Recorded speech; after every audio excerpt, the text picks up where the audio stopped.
할렐루야. 사랑하는 성도 여러분들께 오늘 밤도 주님의 이름으로 문안드립니다. 오늘 저녁에는 마태복음 12장 30절에서 32절 말씀을 중심으로 해서 반대편에 서지 않는 그리스도인, 그런 제목으로 잠시 오늘 시사적인 문제와 하나님의 말씀을 같이 잘 조화롭게 그 의미를 새기는 그런 저녁이 되도록 하겠습니다.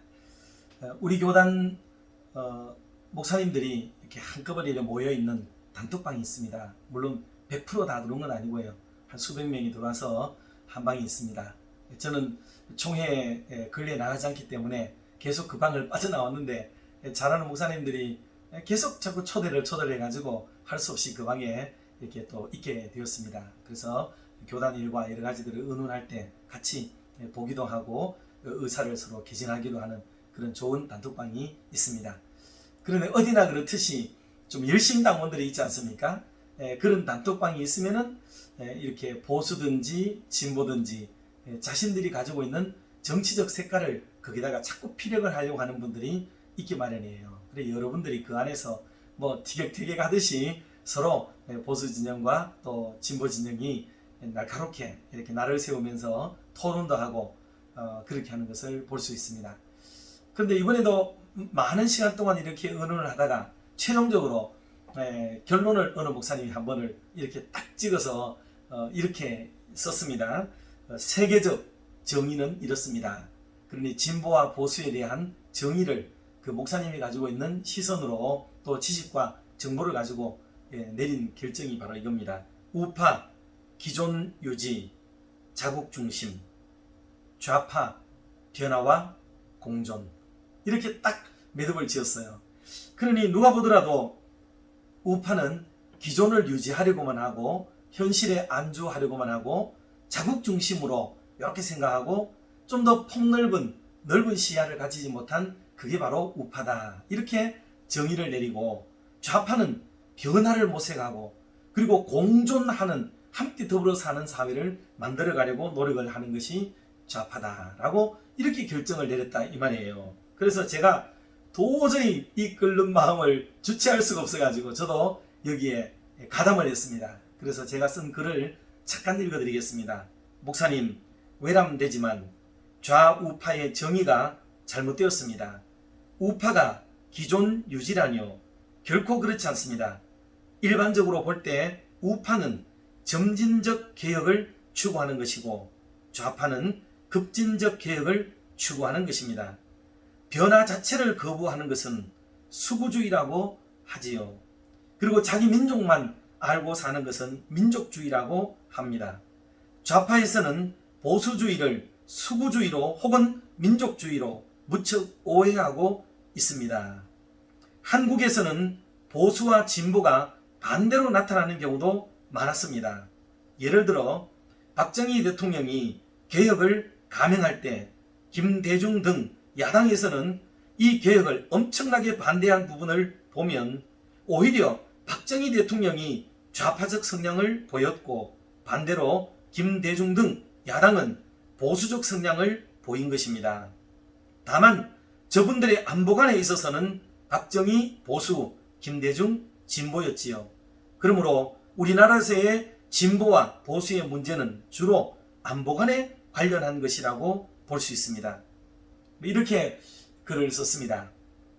그랬더니 그 목사님 말씀이 김 목사님의 말에 상당한 부분을 내가 동의하겠고 김 목사님과는 토론을 하고 싶지 않다, 그렇게 얘기를 함으로 서로 웃으면서 감사합니다 감사합니다며 글을 마감을 할 수가 있게 되었습니다. 사랑하는 성도 여러분, 제가 이렇게 말씀을 드리는 이유는 이처럼 많은 경우에 보수가 무엇인지 또 진보가 무엇인지를 이해하지 못한 채 이 사회적으로 막 들리는 여러 말에 감정만 실어서 보수 진보라고 우기는 이런 실정이 되고 말았습니다. 모든 것을 제대로 알고 정확하게 알면은 대화도 가능하고 또 서로의 입장도 헤아릴 수가 있게 됩니다. 또 하나는 근래에 지금 바이든이냐 날리면이냐 이거를 두고 또 지금 언론에서 또는 정치계에서 굉장한 문제로 시끄럽게 되었다는 것을 알 수가 있습니다. 이번에 대통령께서 영국과 미국 등지를 순방 중에서 하는 중에 불거진 소위 비속어 논란에 관계되는 말입니다. 그런데 재미있는 것은 어느 매체의 통계를 얘기하자면 보고 참 공감이 되더라고요. 당시에 영상 녹음을 여러분들에게 똑같은 영상을 여러분들에게 한 방송사가 들려줬대요. 보여줬대요. 그랬더니 사람마다 다르게 들리더라는 거예요. 사람마다 다르게 들린다. 뭐 그건 이해가 돼요. 그런데 재미있는 것은 이 윤 대통령에 대해서 비교적 부정적인 생각을 가진 사람들에게서는 계속 그 말이 바이든으로 들린다 이렇게 얘기를 하고요. 소위 진보적 성향 내지 친윤석열계에 속하는 사람들의 마음에는 이게 날리면이라고 들린다고 했다는 거예요. 똑같은 영상인데 어떻게 이렇게 다르게 들리겠나. 그리고 들리는 사람들의 유형을 이렇게 보니까 조금 우호적인 사람에게는 이렇게 들리고 또 비호감을 가지고 있는 사람에게는 다르게 들리더라 하는 그 내용이에요. 그 핵심은 뭐냐면 내가 이분하고 어떤 관계를 가지고 있느냐, 내가 사랑의 마음을 가지고 있느냐, 우호적, 우정적 마음을 가지고 있느냐라는 거기에 따라서 내 마음 상태에 따라서 내가 듣고 싶은 쪽으로 무엇인가 들려진다는 것을 심리적으로 보여주는 그런 대표적인 신뢰라고 볼 수도 있습니다. 사실은 무엇인가 있겠지요. 그렇지만은 적어도 이것을 객관적으로 들여다보는 사람 입장에는 서로 다르게 들리더라. 내가 같은 편에 있는 사람들 입장에서는 유리하게 들리고 반대쪽에 있는 사람에게는 불리하게 들리고 이게 핵심이라고 볼 수가 있어요. 그러니 듣는 사람의 마음과 또 그 사람과의 관계성의 문제가 놀랍게도 이 사실 문제를 떠나서 들리고 또 그렇게 이해되더라 하는 것을 지금 설명을 하고 있는 것입니다. 그러니 사람에게는 무엇보다도 어떤 마음을 가지고 지내느냐 하는 것은 대단히 중요한 문제 같습니다. 그리고 보면 실제로 우리의 일상에서도 일어나는 수많은 얘기들 있잖아요. 좋은 점도 있고 나쁜 점도 있겠지만은 그런 얘기를 들을 때마다 어때요? 우호적인 관계에 있는 분들은 얘기가 좀 다르죠. 굉장히 해결을 하려고 하고 덮으려고 하고 그것을 줄이려고 하고 문제가 되지 않도록 만들려고 하는 이런 경향이 있습니다. 그런데 반대쪽에 있는 분들은 참 좋은 기회라고 여기고 그것을 꽉 그 족쇄처럼 채이고 기회를 포착을 해가지고 상대방에게 데미지를 가하려고 하는 이런 모습은 이거는 정치계에만 비단이 있는 게 아니에요. 이건 집안에도 그렇고 교회에도 그렇고 우리 일반적인 사회생활 속에도 그러하다 하는 것은 어김없는 사실인 것 같습니다. 그러니 이게 결국은 나는 어느 쪽에 서 있느냐 하는 게 제일 중요한 문제예요. 저는 언젠가도 말씀드렸지만 참 우리 좋은 교회를 만나서 우리 사랑하는 장로님들과 성도들과 더불어 동력자라는 의미 속에 하나님의 일을 감당하게 되는 것을 진짜 기쁘게 생각합니다. 대척점에 서고 반대편에 서 가지고 바라보게 되어지면 서로의 적이 되거든요. 그런데 같은 선상에 서 있으면서 다른 이견은 있을 수가 있는 거예요. 한 방향 속에 있지만은 서로를 바라볼 때에 다르게 바라보는 거죠. 마치 마태, 마가, 누가 이 세 권의 성경은 복음서라고 하지만 이거는 공간 복음서라고 얘기를 해요. 그리고 같은 관점에서 바라봤다는 거죠. 그러면서 불구하고 각각의 성경은 특색이 다 있습니다. 각자가 바라보는 예수님과 제자들의 행적을 다 바라보았는데도 그 시선에 따라서 바라보는 주관점에 따라서 다르게 해석을 해놓았죠. 그래서 왕의 복음, 또 사람의 복음, 또 독수리 복음 뭐 등 이런 인자의 복음 이렇게 나뉘어서 설명하고 있는 게 사복음서라는 것을 우리는 잘 알고 있습니다. 제가 또 하나 얘기를 드리고 싶어요.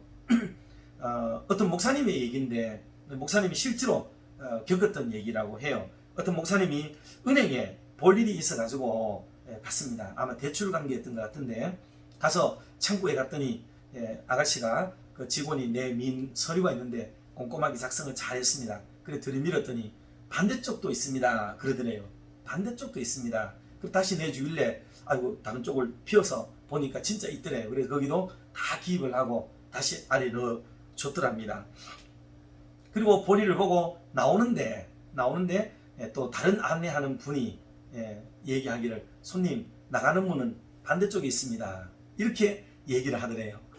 그래서 아이고 전부 이 반대라는 말을 연거푸 듣고 나니까 목사님의 마음속에 평소에 주관이 있었거든요. 주관이 있었는데 속으로 말하듯이 툭 내뱉었어요. 선과 악을 빼고는, 다시 말해서 선과 악만 반대고 나머지는 모두가 상대인데 우리는 너무나도 이 반대라는 얘기를 세상은 쓰고 있구나, 이런 말을 넋두리처럼 툭 뱉었어요. 그랬더니 아까 창구에서 장시간 서로 면이 터져 있는 그 직원이, 여직원이 뭐 때문에 그래요? 뭐 때문에 그러죠? 왜 그래요? 이렇게 말을 받더래요. 그래 돌아보니 창고에 한산하고 손님들도 없기 때문에 서로 가까이 가서 얘기를 하기 시작했습니다. 그럼 목사님이 물었어요. 직원에게 여자의 반대가 뭔지 압니까? 그랬더니 여직원이 남자지요. 그러면 낮의 반대말은 뭡니까? 그랬더니 반만인가요? 그렇게 얘기를 하더래요. 물론 이게 사전적인 의미에서는 지금 그런 식으로 쓰여질 수도 있어요. 지금 말하는 거는 의미상 얘기를 좀 다르게 끌어가고 싶은 목사님의 주관이 있는 것 같습니다. 목사님 말이 아닌데요. 남자와 여자는 반대가 아니라 상대거든요. 마음작용이나 몸의 구조가 모두 상대방을 위해서 구성되어져 있는 겁니다. 반대가 아니라는 말입니다. 낮과 밤도 반대가 아니라 상대고요. 여직원이 말합니다. 정말 그러네요. 사물을 반대로 보는 것은 공산주의적인 발상입니다. 공산주의 혹은 사회주의에서는 모든 사물이나 역사적인 사건을 대립개념, 즉 반대 개념으로 설명합니다. 투쟁을 합리화하고 혁명을 정당화하기 위한 술수에 우리 모두가 넘어간 결과입니다. 우리는 공산주의자는 아니지만 생각이나 언어가 이미 공산주의자와 같을 때가 너무나도 많습니다. 하고 목사님이 설명을 했습니다. 그리고 여직원이 듣고 보니까 그러네요. 왜 그걸 몰랐을까요? 그랬더니 교육이 잘못되어서 그렇습니다. 남자와 여자, 부모와 자식, 정부와 백성, 기업가와 근로자, 하늘과 땅, 물과 불 모두가 다 반대가 아닌 상대입니다. 여직원이 진지한 표정으로 물었습니다. 선과 악만 반대군요. 그렇지요. 원래는 선만 있어야 하는 건데 그런 상황에서 구태여 선과 악을 나눌 필요도 없어요. 안타깝게도 악이 존재하기 때문에 그걸 구별하기 위해서 선을 말하게 된 것일 뿐입니다. 그랬더니 앞으로는 생각을 좀 깊이 해서 반대라는 말 대신 상대라는 말을 자주 사용하도록 노력해야 되겠습니다. 서로 그렇게 얘기를 했습니다. 그럼요. 사랑이라는 말도 상대적인 개념이거든요. 혼자서는 사랑을 할 수가 없어요. 사랑보다 더 중요한 것이 바로 상대입니다. 남편의 상대는 아내이고 부모의 상대는 자식이고 하나님의 상대는 사람입니다. 상대 관계에서만 주고받는 수수작용이 가능하거든요. 반대나 대립관계에서는 사랑이라는 말이 성립될 수가 없어요. 라고 말을 했습니다. 그렇게 말을 하는 사이에 아쉽지만 다른 분들이 쭉 밀려오기 때문에 서로 헤어지게 되었습니다. 아까 안내를 하던 직원도 옆에서 그 말을 듣고는 나가시는 쪽이 저쪽입니다 라고 그렇게 말을 하더랍니다. 들어오는 문이 있으면 나가는 문이 있다. 이것이 바로 상대입니다 라고 말하면서 목사님이 헤어져 나왔습니다. 오늘 이 말씀을 드리는 이유는 사랑하는 성도 여러분, 지금 세상이 많이 시끄럽습니다. 이는 반대와 상대를 구별하지 못한 데서 오는 그런 현상이기도 합니다. 사랑을 말하면서 대립이나 반대를 이야기한다면 자기 모순에 빠지게 되는 거예요. 인체 구조를 한번 보십시오. 눈도 두 개, 귀도 두 개, 콧구멍도 두 개, 입술도 아래 위로 나뉘어지고 치아도 윗니와 아랫니로 다 나뉘어졌습니다. 이거는 반대가 아니라 이거는 상대인 것입니다. 다시 말하면 짝이 있다 그 뜻이에요. 그러므로 보수와 진보라고 하는 것도 여러분 이거는 반대 개념이 아니에요. 보수와 진보는 상대 개념입니다. 이것은 정말 우리가 풀어가야 될 숙제이고 서로를 이해시키고 서로 설명하고 서로 해명하고 같은 입장에서 나라를 바라볼 때에 이견이 있을 수 있잖아요. 같은 입장에서 어떤 하나의 사건을 볼 때에 다른 생각을 가질 수가 있는 거죠. 이제 이런 것들은 이제 우리가 함께 풀어가야 될, 우리에게 남겨진 그런 어떤 사명 또는 해야 될 역할이라고 볼 수가 있겠습니다. 쉽지는 않겠지만 그거는 풀어가면 되는 거예요. 그러나 반대편에 서 있는 게 있습니다. 그게 뭐냐면 그거는 공산주의, 유물론 사상. 여러분, 이거는 기독교의 반대 개념에 서 있고 민주주의의 반대 개념에 서 있는 겁니다. 이게. 그리고 이거를 구별을 잘 해야만 되는 겁니다. 오늘 본문 말씀으로 잠깐 돌아가면 나와 함께 아니하는 자는 나를 반대하는 자요, 나와 함께 모으지 아니하는 자는 해치는 자라 라고 주님도 말씀했습니다. 그 시대 속에 주님과 함께 서 있는 사람이 있어서 이견을 보이는 사람이 있는가 하면 주님의 반대편에 서서 주님을 해하려고 하는 그런 세력들이 많이 있었다 그 말이에요. 그리고 내가 너희에게 이르노니 사람에 대한 모든 죄와 모독은 사하심을 얻되 성령을 모독하는 것은 사하심을 얻지 못한다고 말씀을 하면서 반대편에 서 있는 사람들은 사함을 얻을 기회도 없다고 말씀을 지금 하고 있는 거예요. 게다가 누구든지 말로 인자를 거역하면 사하심을 얻되 누구든지 말로 성령을 거역하면 이 세상과 오는 세상에서도 사하심을 얻지 못하리라. 그렇게 말씀하면서 주님은 서슬시퍼런 말씀을 하고 있는 거예요. 그러니 주님과 함께 모으는 사람이 돼야 되지, 주님과 함께 반대점에 서 있거나 해치는 사람이 되지 않도록 노력을 기울여야 되겠습니다. 그래서 흩어버리는 사람 되지 말고 여러분 다 경상도 말인가요? 오마야 됩니다. 모으고 함께 해야 되는 거죠. 그럼 거기에는 진보도 있고 보수도 있고 남자도 있고 여자도 있고 부모님도 계시고 자녀들도 있고 다 있는 거예요. 그런데 어느 날 우리의 생각을 딱 갈라서 이거를 양극화 시켜나가고 서로를 상반되게 만들고 반대 극부에 서도록 만들고 대척점에 자꾸 서도록 만들어가는 교육이나 그런 이론이 있으면 여러분 그거는 그 공동체를 위해하려는 세력입니다.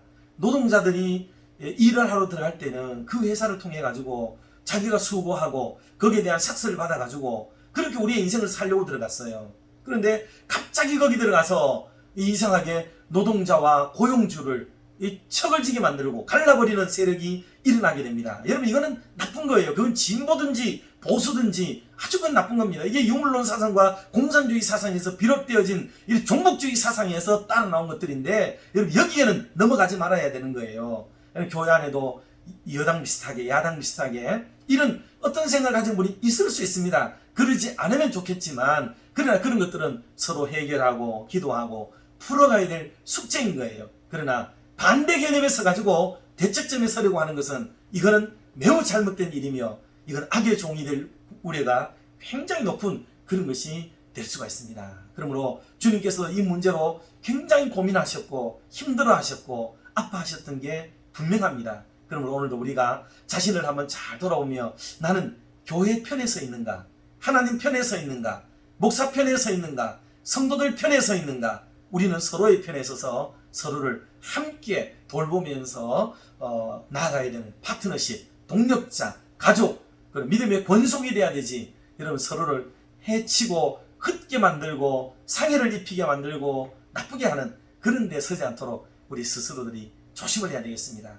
특별히 나라와 민족도 우리가 염려하고 걱정하면서 좀 기도 많이 해서 우리나라가 더 하나 되는 나라, 그 옛날부터 내려오던 서로를 돕고 협력하고 그래서 협동, 협조, 상부상조하던 그 아름다운 나라가 우리나라 아니겠습니까? 이런 본연을 다 헤쳐버리고 이제 온 나라가 갈등 속에 서로를 막 헐뜯고 비방하고 자기의 신분이 목사인 줄도 모르고 자기의 신분이 교인인 줄도 모르고 그보다도 더 중요한 그런 사상과 이념이라고 여기면서 서로를 해하는 쪽에 서서 살아간다는 것은 얼마나 잘못된 일인가를 알아야 됩니다. 이게 저들이 원하는 전술, 전략에 우리나라가 지금 휘둘리고 있다는 반증이기도 한 거예요. 그러므로 정신을 바짝 차리고 아버지와 아들이 정치 이견 때문에 달라가지고 서로 막 척을 지고 명절에 내려지도 않고 이 말이나 될 일이겠습니까? 그게 뭐라고 부모 자식을 가르는 일이 벌어지면 되겠냐고요. 그러니 교회도 서로 다른 시선을 가진 사람이 있습니다. 서로 잘 존중하고 화해하고 이건 우리가 풀어가야 될 숙제이지 서로 대척점에 설 일이 아니다라는 것을 기억하고 한마음한 뜻으로 하나님의 그 거룩한 영광을 도모하고 다 드러내는 일에 앞장서는 그런 저와 여러분의 남은 생애가 될 수 있기를 주님의 이름으로 축원합니다. 기도하겠습니다. 하나님 아버지, 오늘 밤도 잠시 이 시사적인 문제들과 우리 예수님의 고민과 고충을 돌아보면서 오늘 우리 시대를 조망해 볼 수 있도록 은혜를 주심을 감사합니다. 하나님, 그리고 그 가운데 우리나라를 특별히 또 사랑해 주심도 감사합니다. 반만년의 역사 속에 그 숱한 위기 속에 견고히 지켜주시고 오늘에 이르도록 부흥과 성장을 주셨음을 감사합니다.